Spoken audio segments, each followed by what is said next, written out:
This is Dr. David Heber again, and I'm going to be talking to you today about macronutrients. And the one I want to talk about first is the number one macronutrient, protein. Now, the word comes from the meaning of first nutrient because it's one of the most important of the macronutrients. It does a number of things, helps control hunger, and it maintains your lean body mass, which includes your muscles and your organs in your body. When people eat too little protein, they actually become protein deficient, and they can lose when they lose half of their body protein because they're taking in too little protein, it actually can lead to major diseases and even death. So how much protein do you need? Well, it depends on matching the protein in your diet to the protein in your body.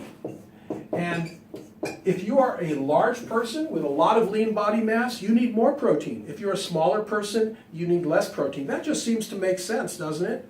But it turns out that for many years, based on a study done in 1973, the government has recommended 0.8 grams per pound of lean body weight, or total body weight, per day for all people around the world, regardless of their body size.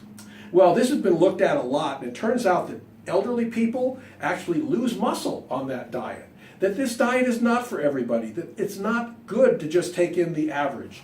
So the Institute of Medicine in 2010 talked about what they call the acceptable range. So at 10%, you're at too low a level, you can start to get disease problems. At 35%, you start to have some issues with high protein, especially animal protein, which can cause some issues with the kidney. But this whole range in here is acceptable. Now, what science teaches us is the amount of protein in your diet should match the protein in your body. And it turns out that right here at about 29% of total calories is the amount of protein that will be 1 gram per pound of your lean body mass. That's your metabolically active tissue. Very easy thing to look at. So if you are at this 29%, you're at the right amount of your resting energy metabolism, and every pound of lean body mass in your body burns about 14 calories, and that's where this calculation came from. So that if we look at this as a way of balancing your protein in your body, it's very simple. You eat 1 gram of protein per pound of lean body mass. And that amounts to about 25 to 30% of your total calories coming from protein. And there's 4 calories per gram of protein. So now you can calculate your personal protein score very easily by knowing the number of pounds of lean body mass you have.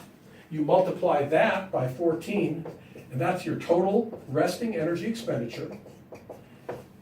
And that resting energy expenditure, now if you look at 25 to 30% of that at 4 calories per gram, you can calculate the protein that you need. Now obviously that's difficult to do on the top of your head, but there are a lot of tables that you can use that will give you the right amount of protein for your body. So it's not a high protein diet, it's not a low protein diet, it's the right amount of protein for your body. And in the next lecture we'll talk about how you complement that amount of protein with carbohydrate and fat.